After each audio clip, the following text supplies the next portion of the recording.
you ever spoken to your son about his overseas business dealings? I've never spoken to my son about his overseas business dealings. Look at this photograph. Every time I do it makes me laugh.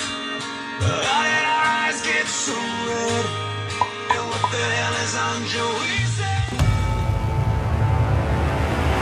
This episode and some of the ones that follow, many of them, will be about presenting to you evidence that's been kept from you deliberately about a very dangerous and corrupt group of schemes that went on in Ukraine in 2016, much of it motivated by the desire to defeat Donald Trump and to elect Hillary Clinton. These witnesses that I am going to discuss and present to you as if it were a trial have all wanted to come to the United States and were blocked by the American Embassy, by the State Department, by the FBI. John Solomon, we were talking about the prosecutors at the embassy. Did she refuse visas to let these prosecutors come in and work with the DOJ?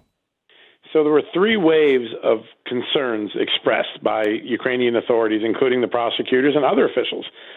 May of 2018, then House Rules Committee Chairman Pete Sessions, a Republican from Texas, one of the most powerful chairmen in all of Congress at the time, he made a trip over to Ukraine. He came back and he wrote a letter to the brand new Secretary of State, Mike Pompeo, and said, I have heard some deeply troubling reports from both Ukrainians and Americans that our ambassador is bad-mouthing President Trump, and I think you should recall her. That was the first time that Ukrainians on the ground raised the concern that they saw the ambassador engaged in inappropriate behavior, interfering in investigations, that sort of stuff. A few months passed, nothing happened. So the Ukrainian prosecutors under Lysenko, the career people, not Lysenko, the political figure at the top, but career people downstream from him, they hired an American lawyer. This is in the October-November timeframe of 2018. They went out of the way. They hired a former U.S. attorney here in the United States, and they gave him a packet of information of things that they thought were going wrong. One was the ambassador was interfering in Ukrainian internal affairs, like telling us who we could prosecute, not prosecute. Two, that Joe Biden had fired a prosecutor who was investigating his son's company, Burisma. And three, there is some significant evidence, and there's about to be a court ruling in Ukraine. This is in the fall of 18. There's about to be a court ruling that Ukraine inappropriately interfered in the U.S. election in 2016. We'd like to get all this information to the Justice Department. That U.S. attorney, a Republican, reached out to the U.S. Attorney's Office in New York and provided that information. The reason they hired that U.S. attorney was that they had tried on their own to get visas to come to the United States, and the embassy was telling them they would not process the request. They were just sitting there unprocessed. So they wouldn't reject them, they wouldn't approve them. And so they were in limbo, and so they hired this lawyer to go provide that information to the U.S. attorney in New York. I confirmed with that U.S. attorney. He did, in fact, convey that information. He was, in fact, hired. They were, in fact, not getting their visas. So an American confirms this story from the Ukrainians. Okay, so and then we go ahead. Yeah. And then we fast forward. The third wave is when eventually Lysenko, the boss of these career prosecutors in Ukraine, the Attorney General of Ukraine, they call him the Prosecutor General, he reaches out to me and agrees to do an interview, and he says on the record what had happened, both, confirming what Pete Sessions said, confirming what the prosecutors had done in the fall, and legitimately raising concerns, which is when we have a diplomat on our soil in Ukraine, their job is not to tell us what to do in our internal affairs, it's to make, deal with American policy, but not to tell us who we can and can't prosecute on our own soil. And so three waves over a year, all under President Trump, all efforts to get information to the United States that they thought was troubling, and all before Rudy Giuliani ever got on the ground in Ukraine. And even when they hired a lawyer to present it to the Justice Department, and even though the lawyer made it clear that this involved proven intrusions in the 2016 election, that it involved activity by then Vice President Biden that was involved in the collusion as well as corruption. Even though these things were mentioned, the Justice Department did nothing to follow up on it. It seemed that all they were interested in were the false allegations of collusion by Russians. Victor Shokin. Victor Shokin was the prosecutor general of Ukraine, which would make him equivalent to our attorney general, and really a little bit different. I mean, he clearly is the chief prosecutor. He handles all the crimes in the Ukraine. And Viktor Shokin was appointed to that job in 2015. The case against Burisma was already going on. What Viktor Shokin can describe and his other prosecutors is that Mykola Zlochevsky, these are, I know, difficult names, but Mykola Zlochevsky owned a company called Burisma that was incorporated in Cyprus. And he owned it at the same time that he was the minister of the ecology and other positions under the president Yanukovych, who is the one that was very, very favorable to Russia. Viktor Shokin will testify that he was investigating Burisma, attempting to get the money back that had been stolen by Mykola Zlochevsky, because when Zlochevsky was the minister of the ecology, he had granted mineral rights and oil rights to his own company, Burisma. He made a huge amount of money while he was the minister, and he kept it all outside the country. He laundered it, a lot of it through Bank Privat.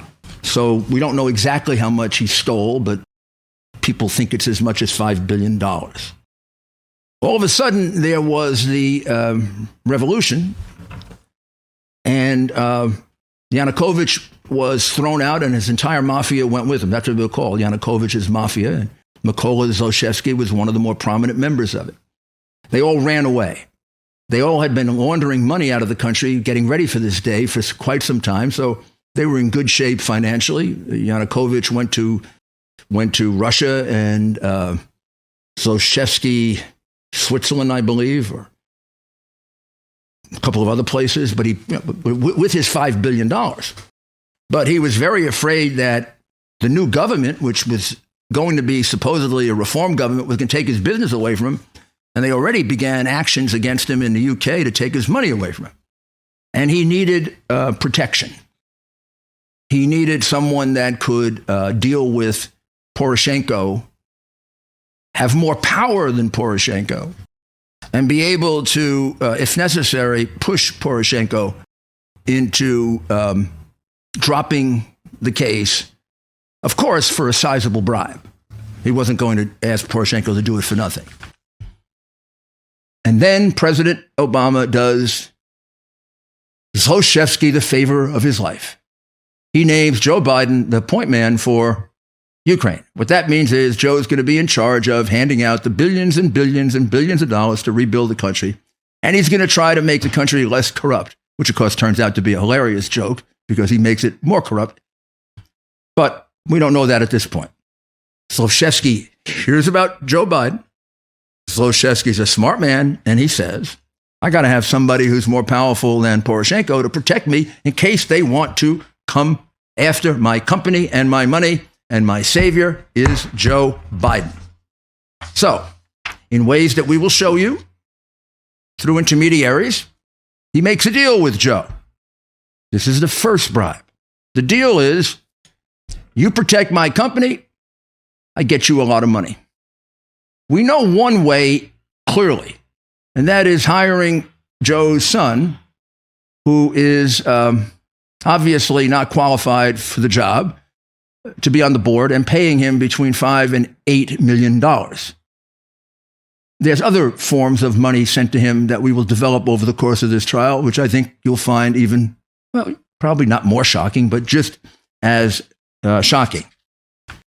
He hired Biden for protection of his company. If the day would come that the Ukrainian government tried to take his company away and his money away, it was going to be Biden's job to protect him. That's a bribe to the vice president of the United States. Biden agreed, and his son went to work for the company for ridiculous amounts of money. Remember, his son had no experience in oil and gas. His son had a very spotty, if not unsuccessful, record in business. His son had been involved in several questionable other attempts to sell Joe Biden's office when he was senator. The whole situation with the bank that he worked for was a scandal never investigated. He also had a company that virtually went bankrupt, and he suffers from drug addiction seriously. Many situations of in and out of rehab, one very prominent one when he failed his drug test and was thrown out of the United States Navy, just a short while before he was put on the board of this crooked company. So a very unlikely choice. There'd be no reason to hire Hunter Biden other than to buy Joe Biden. 2 bribes. First one is Zlochevsky buys Joe Biden's protection in case Poroshenko wants to take his business away, in case the Ukrainian government wants to take his business away.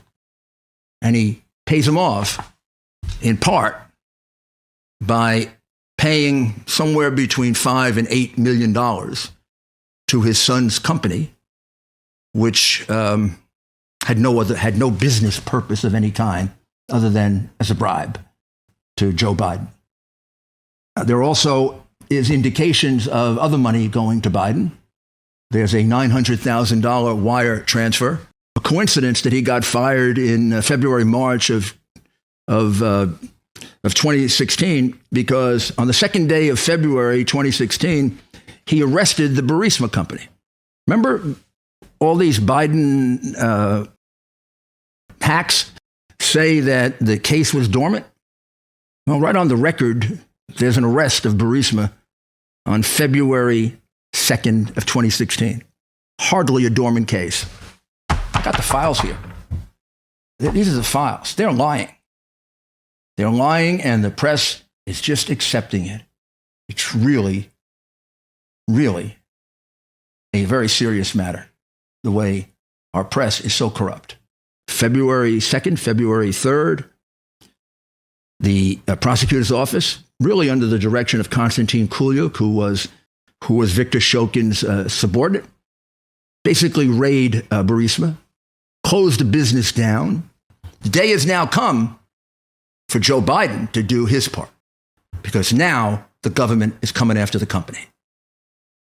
Combine that with another fact that happens in the middle of February, and that is that the prosecutor, Shokin and Kulyuk, receive a notice from Latvia, and I'm just going to read it to you because this pretty much definitively puts the lie to these Democrats who say there was no investigation.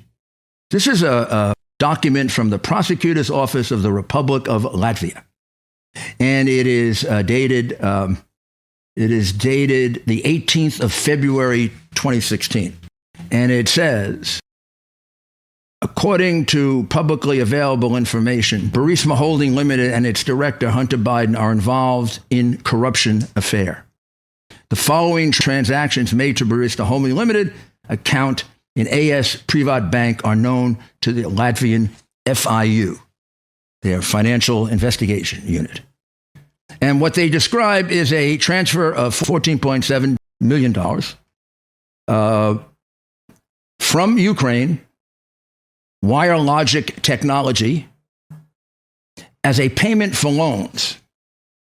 It then goes to another company, Digitech Organization, LLP, and eventually it goes from Ukraine to Latvia, Latvia to Cyprus, and there it's dispersed to people like Alan Apter, Alexander Kwasniewski, members of the board of Burisma, and 2 other people, Hunter Biden and his partner, Devin Archer. The only difference is the amounts of money that are sent to Alan Apter and Alexander Kwasniewski are listed. The amount sent to Archer and Biden is not. From the records of their company, however, you find that they received $3 million. This is an out-and-out money laundering case. So in addition to bribery, this is what you would call a smoking gun for a prosecutor. Coincidentally, just at that time, and Shokin was in the middle of this, there are 3 telephone calls between the vice president of the United States and the president of Ukraine, Poroshenko, like February 5th, February 8th, February 16th. We'll get the exact dates for you. It doesn't appear to be any other month where there are 3 phone calls between them, and it's right in the middle of Burisma being raided and Hunter Biden's name coming up as one of the principals in the money laundering scheme. So it doesn't take a lot to figure out what those conversations were about. Would be nice if somebody had investigated this and gotten those conversations, wouldn't it? Like the FBI or the Justice Department. Since we have a prima facie case of bribery and got a prima facie case of money laundering. But I guess if you're a Democrat, they don't do things like that. But there are 3 telephone conversations, and Shokin says that during that period of time, the president of Ukraine was coming to him, Shokin will testify, and telling him he better go easy on the company. And he better go easy on Hunter Biden because Joe Biden has given him a lot of pressure. Telephone calls kind of corroborate that, 3 of them, within a week and a half. And then on Shokin's end of it, we find out the other side of what Joe Biden admitted on tape, demanding that Shokin be fired. And if not, you're not getting your loan guarantee. Poroshenko comes to him and says, I've got to ask you to resign because if you don't, we're going to lose our loan guarantee and we're pretty much on the brink of bankruptcy, basically because of all the stealing of the prior administration. And we will later find out all of the stealing Poroshenko was doing himself. So Shokin has to leave. He's a corroborating witness to Joe Biden's confession. He says, yeah, Biden was telling the truth. He got Poroshenko to fire me. I said, we're not going to give you the $1 billion. They said, you have no authority. You're not the president. The president said, I said, call him. I said, I'm telling you, you're not getting the $1 billion. I said, you're not getting the $1 billion. I'm going to be leaving here. And I think it was, 6 hours? I said, I'm leaving in 6 hours. If the prosecutor's not fired, you're not getting the money. Well, son of a bitch. Got fired. And they put in place someone who was solid at the time. And he got Poroshenko to fire me because I was investigating his son. I was investigating his patron, Zlochevsky, and I was investigating the Burisma company. And I had finally kind of hit pay dirt with the money laundering that I showed you. And according to witnesses that we'll call, things were much worse under Poroshenko, and the corruption in Ukraine became much worse during the Obama administration because Americans started to participate in the corruption at a much higher level. This is an accounting chamber decision. This is an independent accounting group in Ukraine. It's dated December 19, 2017, kind of toward the end of the Obama administration. And it finds that there is 440 projects of international technical assistance given by other countries to Ukraine with a total cost of over $5.2 billion, in which there doesn't appear to be either documentation, any evidence of work done, any support to justify the money. The vast majority of this money came from the United States. And the police in Ukraine began an investigation really to kind of answer what they thought was going to be the Obama administration coming down really hard on them for wasting so much money. Instead, you will hear testimony that representatives of our embassy working for Ambassador, first I think it's Pyatt, and then Yovanovitch, they told them not to go forward with the investigation. That we're friends and this doesn't really matter. And 5.2 billion, maybe 3.54 billion being our own money. It doesn't matter if they were wasting it. Well, you know why? The witnesses will tell you the reason is that the basic problem here for at least 3 billion of that 5.2 is that when America was giving aid to Ukraine, it was doing it through what are called non-government organizations, not directly to Ukraine. A lot of that money never showed up in the Department of Ecology or the Prosecutor General's office. A lot of it kind of stuck with the NGO. There's a common theme in all of these NGOs, by the way, as they will testify. They call them children of Soros. One of the main ones is Antac, which had its own investigation that was corruptly, dismissed by Jovanovic.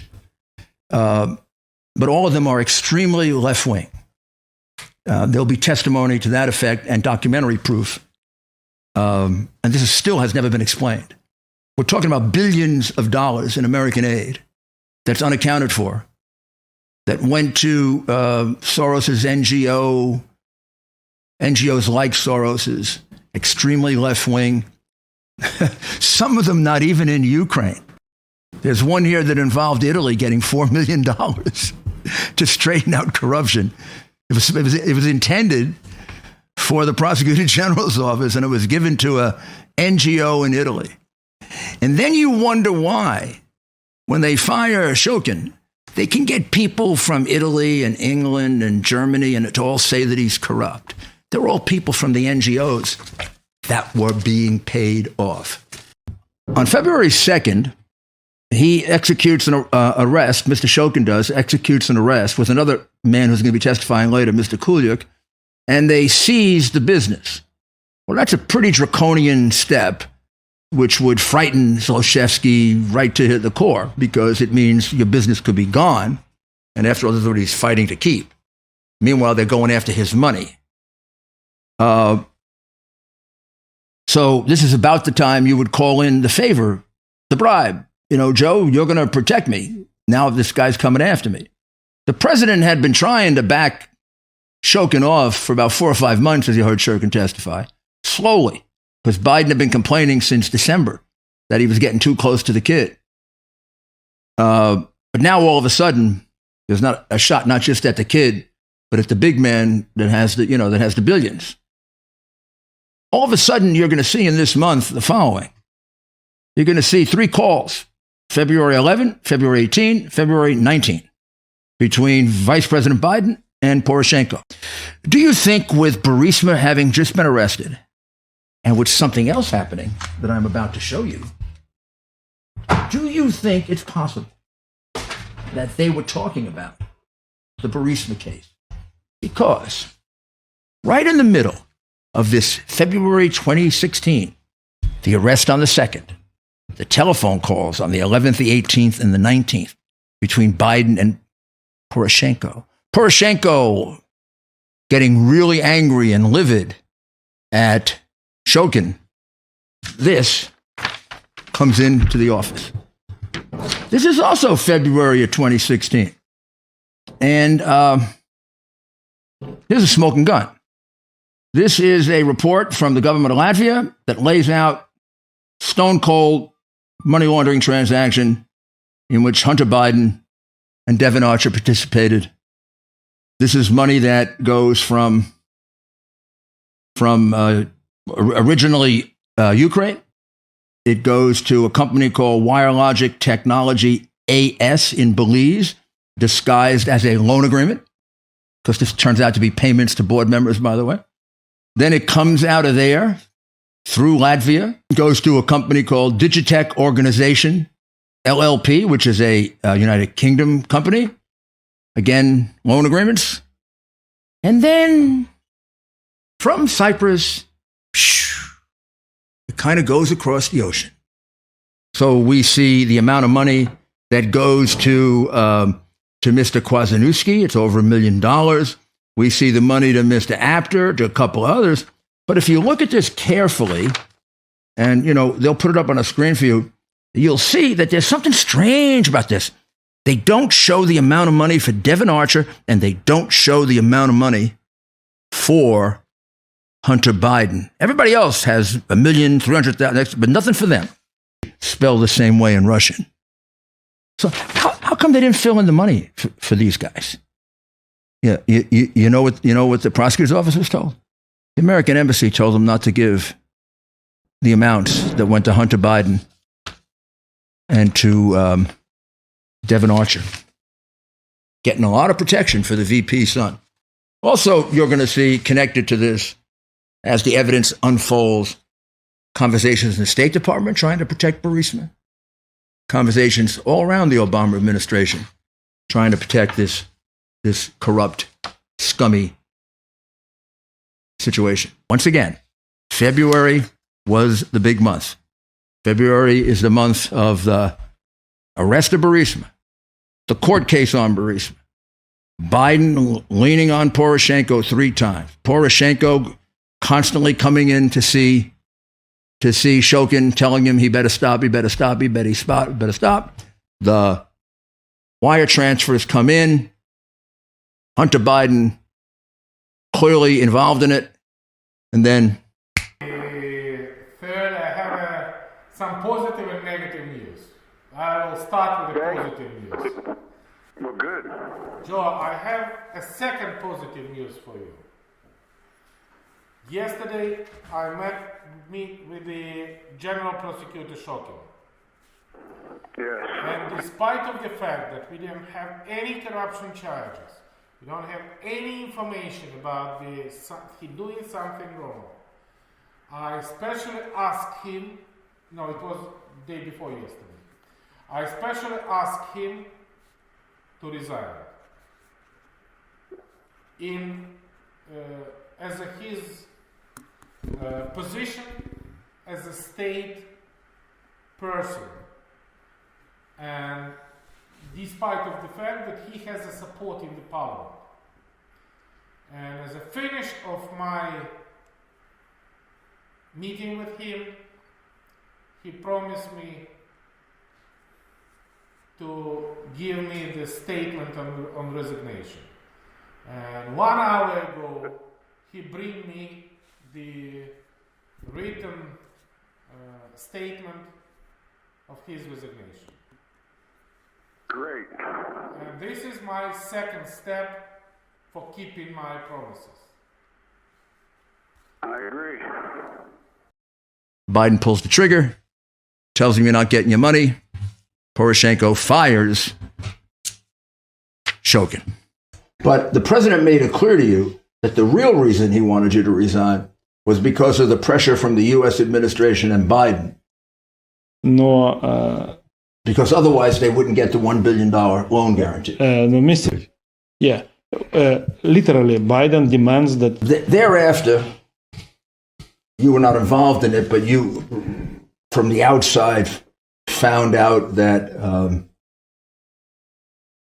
Lutsenko was named to replace you. После вашей отставки вы, естественно, узнали, что назначили Луценко, когда его назначили. Я знал это раньше еще. I knew it before he was officially. And that the cases ultimately were dismissed. Yeah, unlawfully stopped. And Zlochevsky was able to come back without any penalties. И в итоге Злочевский имел возможность вернуться в Украину без всякого наказания. So he benefited from this bribery as well. То есть Злочевский получил выгоду от этой взятки. This whole issue about his being corrupt, there was a good deal of investigating done about that. Да. Национальное коррупционное действие. This is National Agency for Preventing Corruption says that Mr. Shokin never, during the existence of Was corrupt. was incriminated anything. And then finally, we have visa number 5, document Это name. что я не судим. Yeah. And what is that? He was never in court incriminated Это МВД. with anything at all, not just corruption. But So this is a certificate saying from the Minister of Interior. from the minister that you've never been in court charged with anything. Right. So the claim that you're corrupt, Mr. Shokin, is another lie. То есть утверждение о том, что вы коррумпированы, это очередная ложь. Совершенно правильно. Yes. So do you even know if there is a corruption list in the embassy? Have you Yes. ever heard of that before? I'm not sure about the embassy, but I've heard that State Department has a kind of list, and I was put into that list by Mr. Biden. He were involved in corruption. He'd have been charged with something. When these phonies, when these lying Democrats, when these people use the NGOs of Soros to destroy the reputation of a person, they never even make specific charges. Like, he's not charged with taking a bribe like Poroshenko is going to be charged with taking anywhere from 10 to 100 million. He's not charged with taking a bribe like Biden, who got, 5 to 8 for his son, another 900,000 at least for lobbying. And it's growing. Wait until we get to Konstantin Kulyuk. They're charged with corruption. Not proved yet, but they're charged with it. He's not charged with anything. 50 or so years, not charged with anything. I got to tell you, I met the guy, spent a lot of time with him. This guy's corrupt. He's not good at it.